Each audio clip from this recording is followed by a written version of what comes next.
And what we see going on right now, we see the field broke up into two groups. And what we saw at Daytona last week, this is an important part of these pace laps because this is where these drivers are getting that pit road speed, the RPM reading on their tachometer. And you saw trouble on Shane Meal. Here is Menard. Paul Menard. Matt, what's the problem there? Mike, this is a planned carburetor change during qualifying. Paul said the engine RPMs were down between 50 to 100 RPMs. They changed ignition boxes. The engine still did not sound right. Now they're going to change all 8 spark plugs, going to change the carburetor. Steve Meal from DEI told me he hopes that it's the carburetor. His big concern, something deeper in the engine. They'll know when they fire this car up. They have until the green flag drops. They have to take the green flag on the racetrack, so they do have another lap and a half or so to fix this. We've been talking about these cars sliding around now. We'll pay attention to the air temperature, but the track temperature right here. And what I'm going to say, this is not really like the conditions that they experienced late yesterday afternoon when they practiced. The racetrack was much cooler, had a lot more grip. You heard Greg Biffle talking about he's a little afraid his car's going to maybe be a little too loose in the beginning of this race. That's really kind of the unknown with this impounding procedure is how do you want the car for qualifying and racing? There's got to be a balance in there somewhere, and you got to be careful that you don't go too far one way or the other. Well, that's what we'll be watching all day long, guys. 45 to 50 laps on fuel. Be a tough stretch for some of these teams to do it on 2 stops. We've been talking about that pit road speed, 55 miles per hour. This is a very, very long pit road. Yeah, they got a lot of time to monitor you on this pit road. 6 different winners here in 9 races. 5 of those wins represented in the field. Matt Kenseth, starting 17th, has won 3 times. Greg Biffle has won here twice. He starts 22nd. DW, what do you think? Let's get this West Coast party started and pull those belts tight.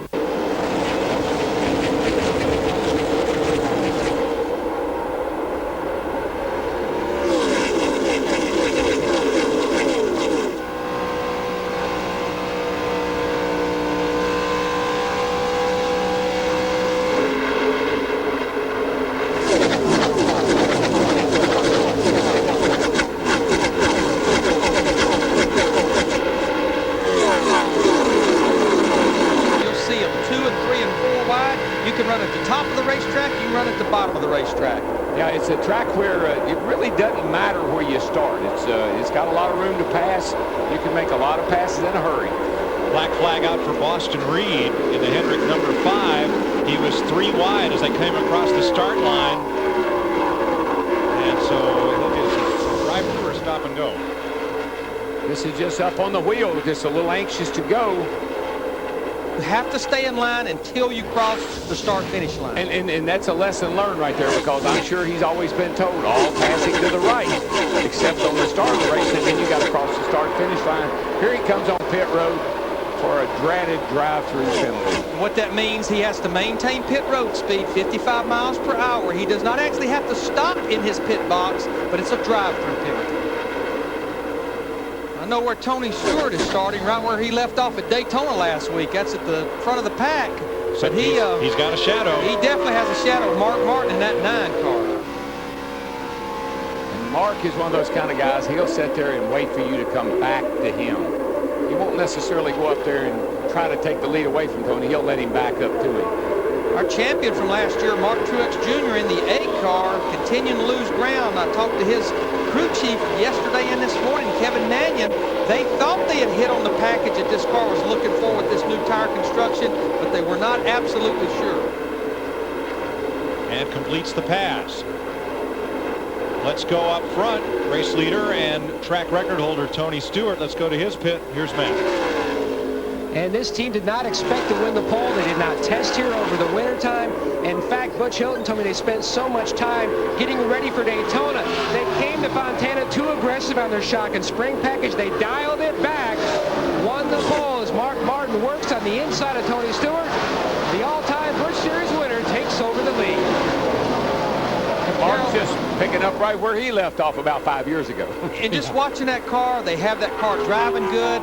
We've been talking all weekend long. All of the Ford guys so excited because this is the first weekend with basically the Roush Yates engine package with the new cylinder head like they ran in Nextel Cup last year. See, I think Mark struggled once he quit running these Busch races. He had a lot less success, had some really down years there in the Cup car. This is what Mark Martin needs, in my opinion. But look at the lead that Martin and Stewart have opened up on third place Kevin Harvick and the rest of this field. Why, it's like checkout time, and we're only 5 laps into this race. But you know, I watched Tony and I watched Mark. Tony Stewart is one of those kind of guys, he's loving every minute of this. He's up there racing. He and Mark are going to be kind to each other. You lead a while, I'll lead a while. And Mark Martin mentioned it in the pre-race. And both these guys are doing it. They're having fun right now. Exactly. But you know what's funny about this? Neither one of these guys cares a whit about the 5 points for leading because they're not running for points. They're just racing to win. Jeff Fuller's taking his car to the garage. He's the first car out of the race in that Joe Nemechek owned machine, and the 0 of Curtis Davis smoking on pit road with the hood up. Tony Stewart and Mark Martin playing tag well out in front of the field.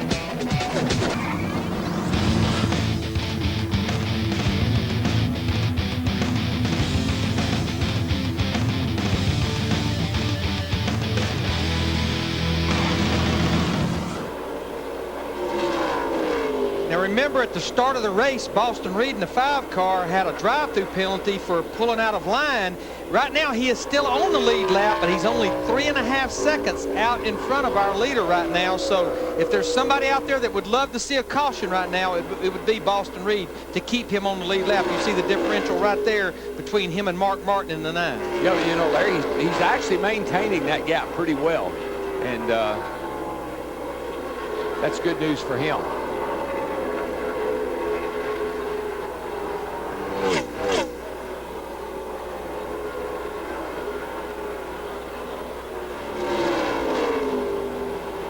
Let's have a look further back as Martin Truex has fallen to 14th in 12 laps. Here's Matt. On lap 4, Mikey came on the radio and said, Bono, you're not going to want to hear this, but it is plowing. The car is tight, will not turn. 3 laps later, came back on and said it is getting worse. Then he said it's starting to get better. 2 laps ago, he said this car is all over the place. He just fell back to 14th. They cannot wait. He started 17th. Now he's up into the 7th position just seconds ago. He said that his car was a little bit on the tight side. He wants it to cut better in the corners. That was his expression.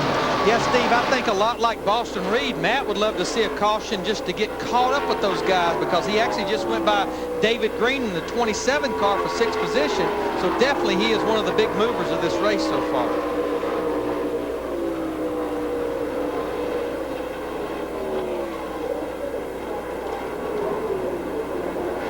12 laps in, and now you see Mark Martin starting to pull away from Stewart. And that's bad news for the rest of this field with the jump that they've got. Mark 0.6 up on Tony, and they're now 4.5 seconds ahead of Harvick.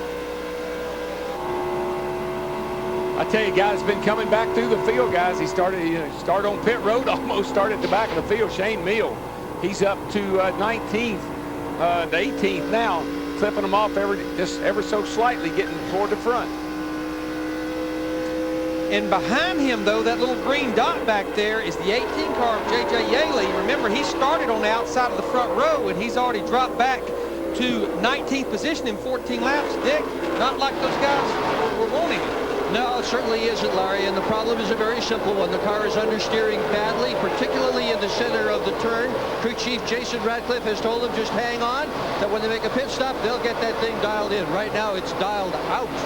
Now, again, understeering, and that means the car's a lot like Martin Truex, where he's turning the wheels, but the front wheels are just sliding. Third place race here, Daryl Joe Nemechek has gone past Kevin Harvick. Reed Sorensen moves up there along with him, and trouble for Michael Waltrip. Yeah, I saw him go in the third turn. He washed way up the hill and then came to pit road. It looked like he may have had a right front tire down. You can see his car must be real tight, too, because they screwed down on that right rear jack bolt. That takes wedge out, will free the car up. Help it turn better. What's up over there? Let's not change tires. Something's broke. Tell us what's going on. It's tire changer. Here comes Reed Sorensen. You got two young guns on the front row for the Cup race tomorrow. And here is 19-year-old Sorensen after a really strong run in Daytona. Currently 5th and hunting 4th. I think he's going to be so exciting to watch all year long. I mean, this is only his 7th Busch Series start, but he's competitive. It doesn't seem to matter what type of racetrack we take him to. And you know, Larry, we watched him run in the little legend cars, and he was awesome there. Watched him run in ASA, successful there. I mean, he's been on a steady progression. Here he is in the Busch Series, and I guess the next one would be the Seed. And I like that crew chief combination they have him with Brian Patty, who's been in this series for a number of years, and I can tell by talking to Reed and Brian, they believe in each other. Reed trying to make the move on Harvick, and Harvick holds the outside and holds him off, but the number of insiders that think this kid is the real deal will stretch from here to the furthest concession stand. How about the outsider there? Whoa. 17 car Matt Kenseth. Yeah. He's going to get Harvick and the 41 car in one pass in one corner. Yeah, while y'all are bragging on Reed, watch this. That moves him up to 4th position, and he's already driving away from those two guys. Now Boston Reed had to make that drive-through penalty for jumping the start. Here's where he pays the price. His Lowe's Chevy overtaken by the race leader, the Pennzoil Ford of Mark Martin. Yeah, but hang in. If he can hang in there, he can get the free pass. 17 laps complete.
First long green flag run, Tony Stewart and Mark Martin disappear from the rest of the field. Doesn't look like it's going to be quite so easy this time. No, and every time there's a caution, somebody will work on their car, get a little bit better, and they'll get a little bit closer. And by the end of the day, you'll have a lot of folks up there trying to get the lead. This is the 10th Busch race at California Speedway since this track was built. A quick hello to the fellow who won the pole for the first one, who last night completed a big comeback and won the American Racing Wheels 200 for the NASCAR Craftsman Truck Series, Steve Park. Attaboy. Yeah, I talked to Sarah and Jessica, my two girls at home, and they were so thrilled because they hadn't seen Jessica for a while. Jessica is Steve's girlfriend, and they were in victory circle, and so good to see. I was so proud of Steve. This is a battle for 9th position. Sterling Marlin in the 40 car. Now remember, Boston Reed in the 5 car. He is still 1 lap down. And what he's hoping to try to do is stay the first car a lap down, catch that caution, and get the free pass. But this is a battle from about 9th back to about 12th. And it's really hard to stay up there when you're a lap down because everybody wants you to get out of the way. And unless you can hang right behind the leader, you end up having to move out of people's way because they're racing to get to the front. And what happened to Boston on the first caution of the day, even though he was maintaining that relative track position, the lead pace was so quick they started lapping tail enders, which made him no longer the first car on the lead lap. That's why Randy LaJoie got the free pass instead of Boston Reed. You know, we're hearing about a lot of overheating going on the scanner. A little earlier, before that caution, Paul Wilson, the 6 car was overheating. We're now getting a report that Johnny Sauter in the 1 car is starting to overheat. But they're just, you can see these cars as they go around the racetrack. The wind's blowing pretty significant. There's a lot of just trash and debris on the racetrack. Plus, you'd be surprised, a lot of dirt, a lot of sandy dirt that blows around these racetracks, and that can get in the radiator and clog it up too. Casey Atwood in the 14 car racing Jamie McMurray, the 64 car. That's Rusty Wallace's car. This is a battle for 12th. Let's move up to the 4th place race. Joe Nemechek trying to hold off Reed Sorensen in the 41. We talked about Brian Patty a while ago. He was Joe Nemechek's crew chief for a number of years before moving over to Ganassi to look after the Reed Sorensen car. You don't reckon that Brian's telling Reed? And I need to correct myself on that 14 car. It's not Casey Atwood. He did drive it for quite a while last year. It's actually David Strinny. I apologize. It's going to take us a while to get all these driver changes down, Pat. Number changes. Oh, Dale Jarrett getting loosened up by David Strinny. Welcome back to the Busch Series, Dale. You can tell he's going to have a lot of fun with this. I talked to him a little bit this morning and got a battle for the lead here. Mark Martin in the 9 car, and this is about how long into the first of the race that it took him to get by Tony Stewart to take the lead. Last lap, Mark Martin was a 1/4 of a second faster than Tony. Typical Mark Martin, you know, got the good long run car, good car that handles good the longer it runs, and that'll pay off for you here at California. Reed Sorensen didn't just get past Nemechek, he got past Kevin Harvick as well. He's now the 3rd place car. Now that time he was 1.8 seconds behind Mark Martin. But Reed's lap times were just about the same as Mark's, and actually that number 2, that blue number 2 of Clint Boyer, was the fastest car that lap. I was just about to mention him, guys. Clint Boyer driving for Richard Childress. He's up to the 6th position. He had a good run at Daytona last week. He qualified back in 11th. I talked to Richard Childress this morning, and he says, I know everybody somewhat doubted it in the beginning when I hired this boy, but he is the real deal. He's smart. He never quits thinking about his race car, and right now he's just trying to log laps, be competitive, and get as good a finish as he can each week. Darrell, I got to think the hardest thing is to come off the 1/4 and 1/2 miles and even 3/4 mile tracks of America and suddenly find yourself racing on these super speedways, rolling off into the corner at 200 miles an hour. That plus high expectations. I mean, you can disappoint yourself so quickly if you set your goals too high. He needs to think about getting up here and racing along with these guys and going through a learning process and then try to win a race. You know, a lot of our young guys are having good runs today. We've been talking about Reed Sorensen and Clint Boyer, but how about Denny Hamlin in this 20 car? He crashed qualifying earlier this morning. His team fixed the car, and now after starting at the rear of the field, he is up there into the 16th position, so he's making a good move towards the front. And this is only his 3rd Busch Series start. Now behind him come Paul Menard in the 11, Tyler Walker in the 38, and David Green now coming back in the picture, having slipped not just a couple of spots because Green was up among the top 5 at pit stops. Whoa, boy, Walker hits Menard, and around Walker goes. Caution. Ouch. Yikes, coming back down the hill. Whoa.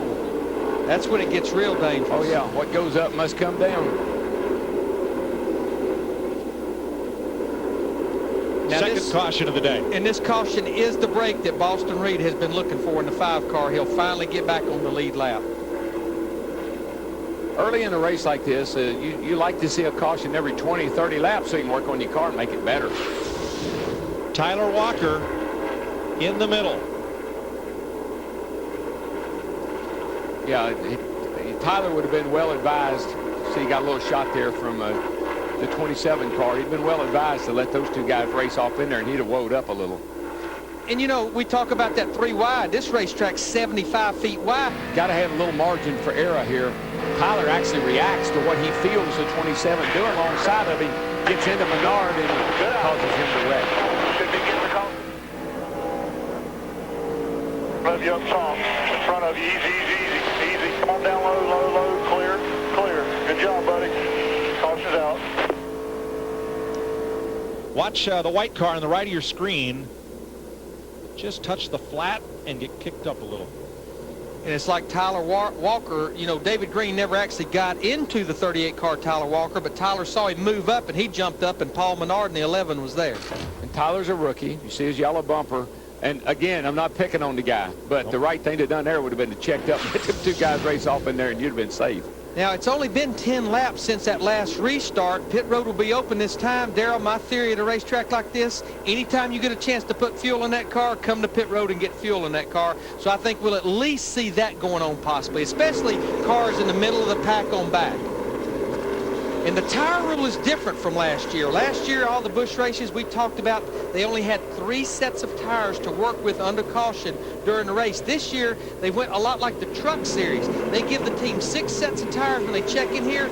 Use them to your discretion through practice in the race. There is no limit to how many you can actually change during the race. Should work out pretty well, Larry, because with the cars not getting a lot of track time, they're not going to use a lot of tires practicing. Looks like a little cat and mouse, Steve, but they're all on pit road. Yeah, Matt Kenseth is coming, Larry. He wants more air out of the left side tires. He wants to add air to the right side tires. He'll also make a wedge adjustment to the left rear. Matt Kenseth is saying, I'm having to overdrive the race car, but this pit stop comes at a good time. It puts them in a good fuel window. Jeannie. The 9th car of Mark Martin has arrived, just working on some handling issues. There'll be a track bar adjustment, and as promised, every stop getting 4 tires and, of course, the fuel. Matt? And Tony Stewart, the 33 car is in the center of your screen.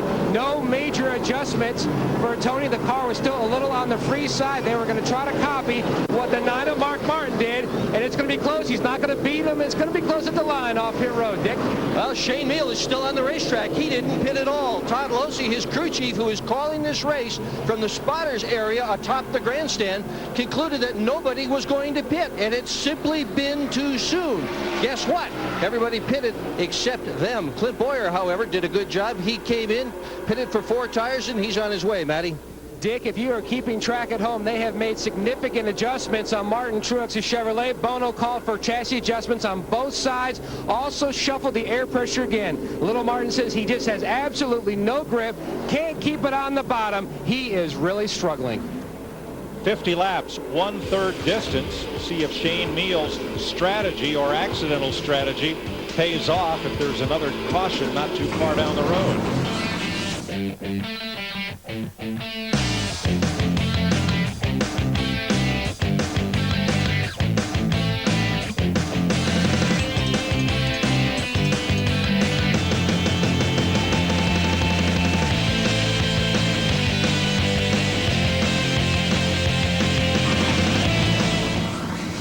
89 laps complete, 60 to go when they cross the stripe under the green flag. Mark Martin leading Matt Kenseth, Tony Stewart, Shane Meal, Carl Edwards, and Reed Sorensen. I think you will see business pick up because even though we have 60 laps to go, when I look off turn 3, rain looks like it is headed our way. So I think you'll see these guys get after it. I think it's a small sail, but it's still back there off turn 3. You've been watching Weather Channel again? Yeah, well, I taped it and I watched it when I got home. 3 wide, Carl Edwards on the bottom. Same move that he used on the last restart. A lot easier to pass him before they get up to speed. Take advantage while you can. Harvick, that's the lap car of Brent Sherman. You know, it's been raining out here, especially in the Los Angeles area, way on the left coast for most of this week. As Dale Jarrett got up there, and it looks like he just got into Nemechek's 87. So we get on the plane to come out here. There's 3 people wearing Weather Channel jackets, and we're all worried to get on the plane because it must be really bad out here if they're coming. You know what, Larry? I just thought about something. That 20 car, I think they repaired that car. Yeah, I don't think it's yes, a they did. Actually, I remember that. Yeah, they did repair it. See Martin Truex Jr. in the 8 car still continuing to somewhat struggle. Matt Yoakum was telling us while we were at break, one lap the car wants to push and take off with the front end. The other lap it wants to get loose with him. He's back in 14th position, our current champion. Mark Martin has a 7/10 of a second lead on Tony Stewart as Tony deals with the lapped car of Stanton Barrett. Here's Matt. Mike, I just spoke with Butch Hilton, Tony Stewart's crew chief. He says their window opens up at lap 100. They would love to get a caution around lap 111. They have one set of tires left, 2 lap scuffs waiting for Tony on his next pit stop. Steve? Hey, Matt, I was listening to Matt Kenseth during the caution period, and he doesn't think he's got enough motor for Mark Martin. He said, I don't understand how that's happened because I don't know that we can run with him. But I'll tell you what, guys, we have 3 of those Ford ovals up in the top 5. We talked about it earlier in the show. They come here with the Roush Yates engine package like the Nextel Cup teams ran last year, as well as the new cylinder head, and these things are making more power with that, and it's showing up here. I guess the one unknown, Larry, right now is fuel mileage and how that will play out. We'll find out here, though, in another 57 laps. See David Green there in the 27 car. He overcame a penalty on not the last pit stop, but the one before. They have a rule that your pit crew cannot go over the wall till it's 1 pit away as they're 4 wide coming off turn 4, and they started him at the tail end of the longest line. Darrell, you know what this reminds me of? The good old days at Michigan, a track shaped much like this, where you could run 4 wide all day. Yeah, it really does. I mean, you get a little pull down the straightaway. You got a draft effect here. Then if you're handling good, you can make up some time in a turn. So you don't have to have the fastest car to keep up with this crowd. But this group of cars right here, they've been running like this in the pack, almost like they're stuck together for about the last 50 or 60 laps. So that would be coupled. Coupled we together. Discussed that earlier. Jeff. Guys watching that pack of cars, but who came out of that pack of cars very impressive fashion was Paul Menard in that 11 car. He was rim riding on the high side. As you look back at that lime kind of colored car coming across the start finish line right now, he passed this entire pack of cars. He's now at the 15th position. And I need to make note that the window that Matt Yoakum was talking about a while ago is basically, we talked at the beginning of the show, these teams can run about 45, 50 laps on fuel. So that means if they can get to 100 or lap 105, about 45, 50 to go, if they do get a caution, get tires and get full of fuel, they can go to the end. Here's Matt. Nemechek in 14th, the first car in that line of cars right in front of the yellow car. Now Nemechek said, I have my fender pushed in now. It is crazy out here. He believes he got into some contact with a lap car, so not only is he trying to cut that deficit between himself and the leaders, now he may have some aero damage to that car that his team will have to fix on their next pit stop. I think what got into him was the right rear of Dale Jarrett that came up the racetrack into the left front corner of Nemechek. Another young driver having a strong day. John Wood of the famed Wood brothers of Stewart, Virginia, the younger generation coming on. He is new to this team in this Clorox number 47. He started 23rd, and he's climbed to 9th place. Did an outstanding job in the Craftsman Truck Series, won a race, and, you know, here he is running pretty well in the Busch car. Yeah, this is his first Busch Series start here, but he did compete in the Truck Series here at Fontana. And I read where the Wood brothers were saying, you know, we need to get a driver development program going. He fits right into that category. That's Matt Kenseth up ahead, and on the move once again, Shane Meal in 4th place. Shane's got a great car, he's done a really good job today of coming from the back and making the right calls on adjusting up the car. He's looking good. He was able to pick the throttle up so much sooner. It looks like he has a lot more horsepower, but it all started back in the middle of the corner. He picked the throttle up a lot sooner than Matt Kenseth in the 17. And I think Matt probably cut him a little slack too. Looked like a little give and take there.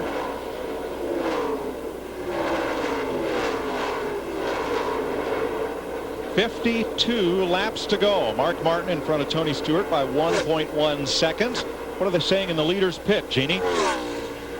Number 9 of Mark Martin actually came into this race with a tire plan, and they just essentially reiterated it a little bit ago. Crew chief Pat Dyson told his men to use the scuffs first. So if you look at this pit, there is one brand new set that awaits Martin for that final stop. New tires are a beautiful thing, aren't they, DW? Oh, man, I tell you what, and the thing about it is, I don't think it really makes that much difference on Mark's car. Mark's car is just really, really handling so well right around the bottom. A couple drops on the windshield. Our vortex theory is that as long as the cars keep going around and around, generating heat and creating kind of a little funnel cloud of heat, the rain can't come. Sometimes it works. One time it worked. Usually when we don't talk about it. I have faith, though. Under caution with 35 laps to go. Greg Biffle trying to repeat earlier out on lap 24. Overheating problems in his Duraflame Ford. Stan Farrah, the Hollywood stunt guy, with an oil line problem. He's back now up to 30th and on the lead lap. Watch Tyler Walker. A great clip, not really. Almost got Paul Menard in the 11 car. Nice save by Menard.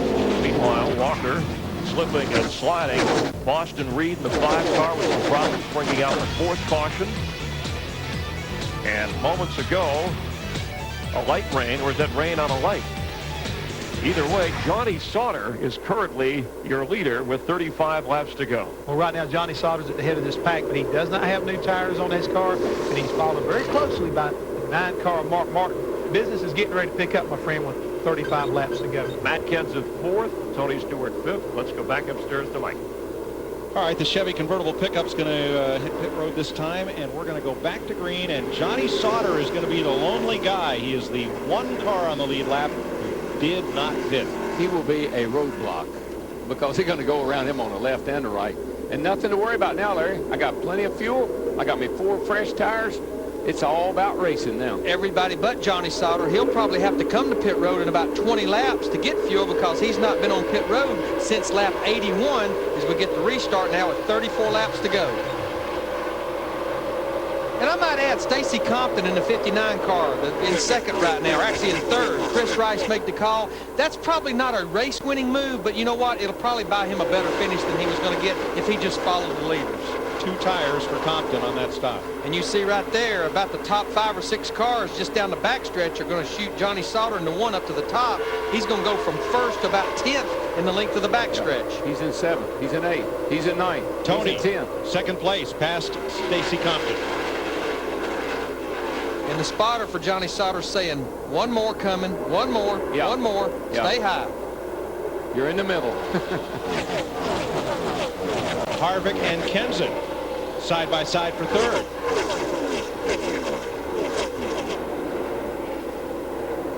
Kevin Harvick in that 21 car riding with him here. That car's stuck to the bottom right now, a lot like Mark Martin in the 9. 3 wide right behind Kenseth. Reed Sorensen on the bottom with Compton and the 32 of Shane Meal. You know, with Harvick and Stewart right there in 2nd and 3rd, this is starting to shape up to look a lot like the finish at Daytona. We talked about Stacy Compton as we ride with Clint Boyer in the 2. He's on the outside of Clint right now with those 2 tires. He's definitely paying the price for it right now. You got to tip your hat to Harvick. He has put together quite an operation here, guys. Well, I guess it'd be more like his wife put together. You're all clear. Drive away from him. That away. Nice job, Clint. Let's go.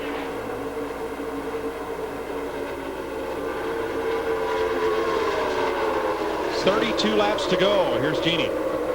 Just an update, guys, on the 41 of Reed Sorensen coming onto the radio a little bit ago saying, look, essentially the car doesn't have enough giddy up and go. Why can't I pick up? Why can't I move more? And they basically told him, look, when the motor ran hot earlier, there was trash on the grill. The motor was running hot. It did hurt the motor a little bit. There's a slight loss of power. This is what we have till the end. Second place, Harvick, Stewart. Boy, Stewart didn't cut his boss any slack, I'll tell you that. He tried to close the door on him. But Mark Martin up there leading, he's looking in his rearview mirror. He loves watching these guys run side by side. Matt Kenseth in the 17, he wants to make it a battle as well for him. This is where Harvick's saying, hey, dude, let me in. I got a faster car. That's where Harvick is so strong right there when they pick the throttle up. I think Tony actually had to get back out. Larry McDarrell, if you don't believe Kevin Harvick's not coming, on lap 118, he ran the fastest lap of his entire race on lap 118. Yeah, he's definitely turned up the wick, and he's chasing down that 9 car in a hurry. Look at him go through the center of the corner. Yeah, and look in his mirror at at Shane Neal, who is coming just as hard and fast and has cleared Matt Kenseth for 3rd place. Looks like we got some raindrops, quite a few on that camera that goes to go down the back.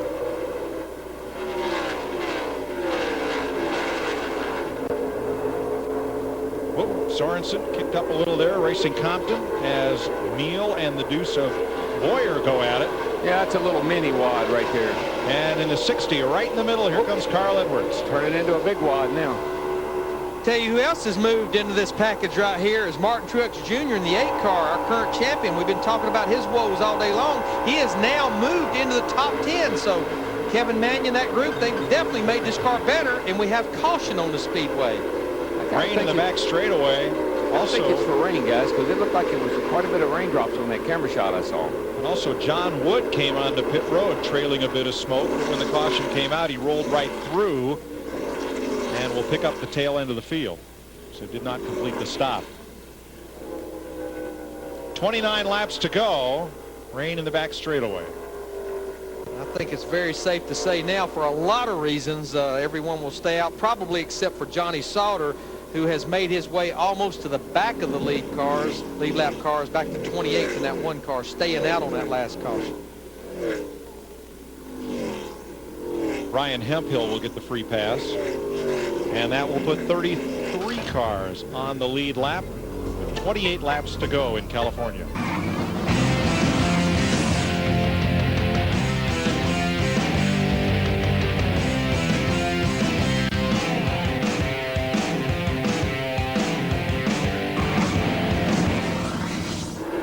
Harvick in the 21. He's trying to stay right with Mark Martin in that 9. See if he can dive to the bottom going off into turn 1. Look pretty equal here, but here's where look at Harvick really get a run right up under the back of Mark.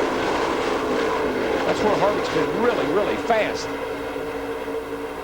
Trying to loosen Mark up. Doesn't look like that worked. I think he's going to have to get under him to get around him. Oh boy, in the wall goes Tracy Hines. Caution is out. I think Tim Fedowa might have caught a piece of him going by. There's John Wood with prior damage on the Clorox car. All right, crank it up, bud. He was running in the 17th position. All right? We might have got into the fence. It looks like we got a little bit of water. Well, they're going to have to live through at least one more restart. And Mike, I feel like we need to explain one more time, especially based on what happened in the Craftsman Truck Series race at Daytona last week. Let's watch the replay, and then we'll touch on that here in just a second. Sterling Marlin down underneath the 43 car. Looks like he might just clipped him. Just ever so slightly. Got him turned around and into the outside wall. Darrell, you know the theory that I always heard people preach when you go to get loose and you're about to spin out, turn the wheels to the left and take your hit and spin out. Guys are not doing that. They're trying to correct it, and it's going back to the outside wall. Exactly. It's an instinct.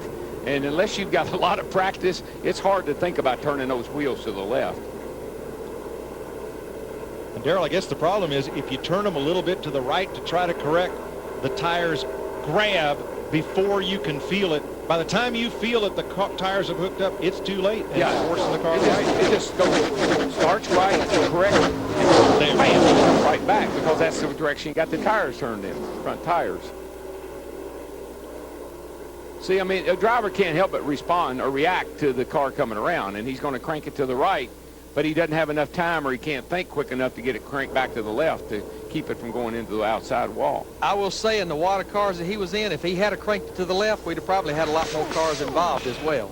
Yeah, it's a toss-up.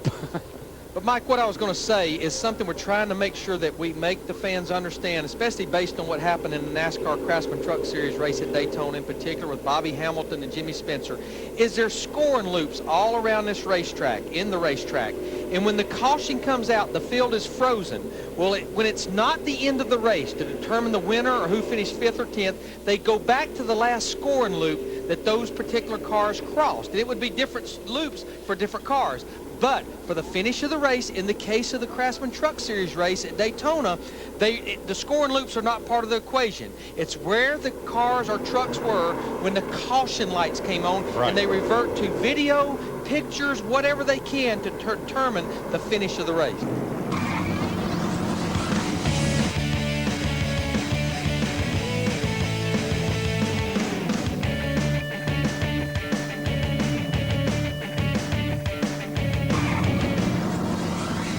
Mark Martin's Ford, then 5 Chevrolets, Harvick, Meal, Boyer, Stewart, then Carl Edwards Ford. Here we go.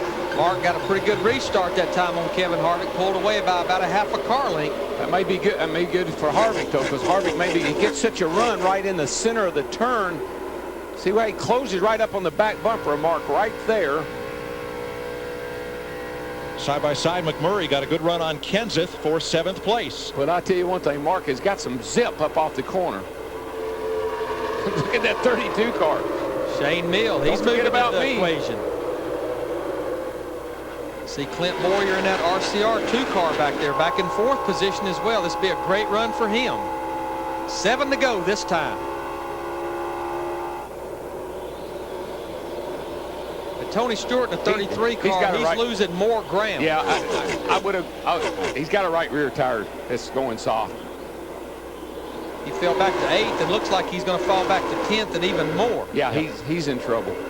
I thought he was, but I wasn't sure.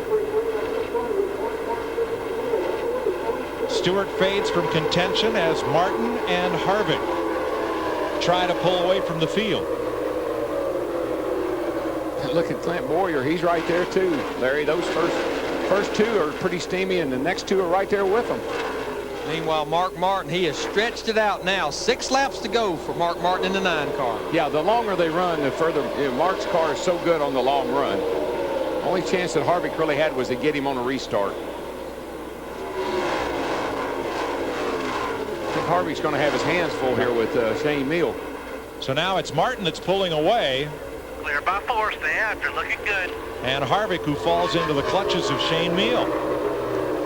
You know, we talked about him, and we actually talked to him during the red flag. The guy been on the move since that last restart is Jimmy McMurray back in Rusty Wallace's car, the 64 car. He's up to 7th. He said he thought he could get a top 10, maybe a top 5 out of this. 5 to go this time. Man, that's the way to do it. You're the man. Trouble, turn 4. Down the front straightaway, 2 cars through the grass. Randy LaJoie is one of them, and the other is Stanton Barrett. No caution. We stay green. Looks like these guys will get back on the racetrack. Oh, but big cloud in turn 4 to drive through. Good job. He drove right up in the I believe it's going to be pretty clear by the time our leaders that are in at the back stretch right now, time they get there, Mike. I'll tell you one thing, though, how to get your attention when you come off turn 4, see all that smoke. Derek Cope had to just about stop and start again, but he got through it, as did everyone else. You're right, Larry. The cloud dissipates, and we stay green. 4 laps to go. Here's what happened. Get the pushing up off of turn 4 there. It's pushed right into the side of the 36. Stanton Barrett in the 36, Randy LaJoie in the 34. These guys were back there racing for about 21st, 22nd position.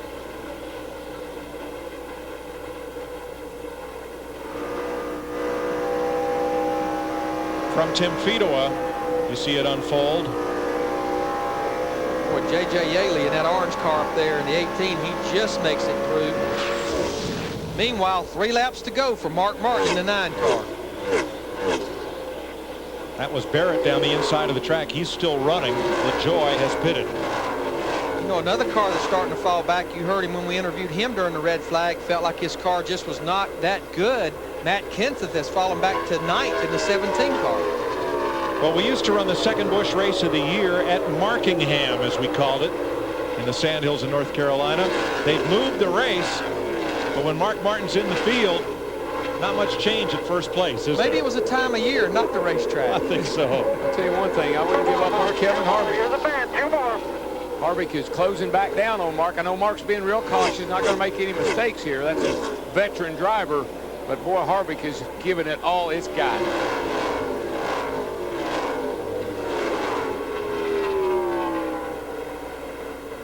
Kevin Harvick's going to come out of here as the point leader. It's two Look at this battle. Sorensen, Edwards. Battle for fifth. You heard Sorensen say, I don't have any straightaway speed, but I'm really handling good. And I think you'll see it right here as they go through the middle of 3 and 4. He pulls back up beside Carl Edwards, but the ground he seems to lose is when they come off the corner. Remember, his motor got very hot earlier in the race. If he could get down in front of him, maybe he could block him and beat him through the turn down here.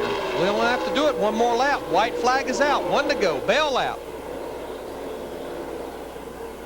Tony Stewart has fallen all the way back to 25th. Clear by 5. Keep coming. Hit your marks.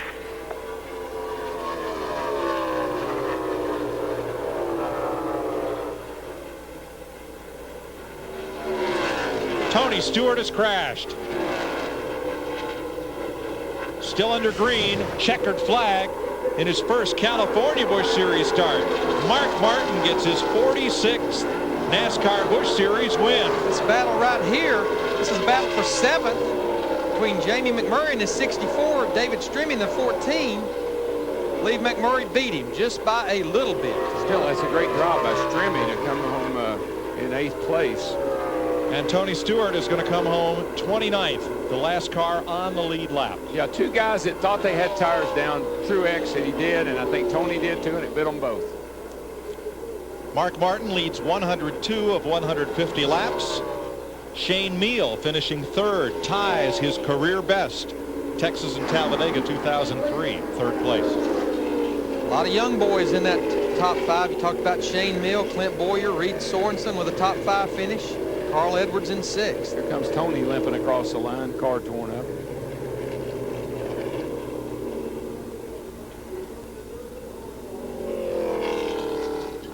Dale Jarrett ended up with a top 10 finish.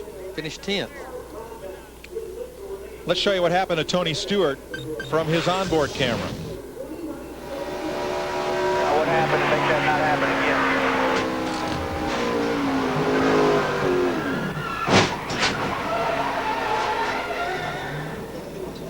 That was a hard lick. It really was. And Whatever it was, it broke. he got a dark shield. Okay.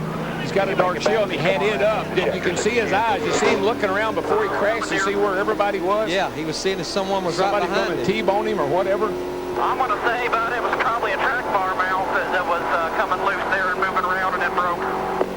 10-4, man. That's what it probably looks like to us, too.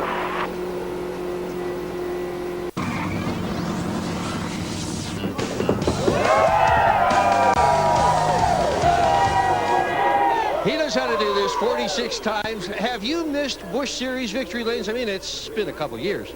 Yeah, I just want to thank Jack Roush. I love him to death, and this is all because of Jack Roush while we're standing here right now. And then Pennzoil for their support, and it's time to celebrate a little bit. These guys have worked really hard. They barely got this car done in time to bring it out here. It was just barely ready, and we didn't get a lot of practice with it, but I told them we didn't need much. It was awesome, and you know, I really appreciate the opportunity that everybody's given me. Well, now, we interviewed an awful lot of people during that red flag, and they all kept saying, we have a good car, but we got nothing for Mark Martin. How'd this thing get so fast?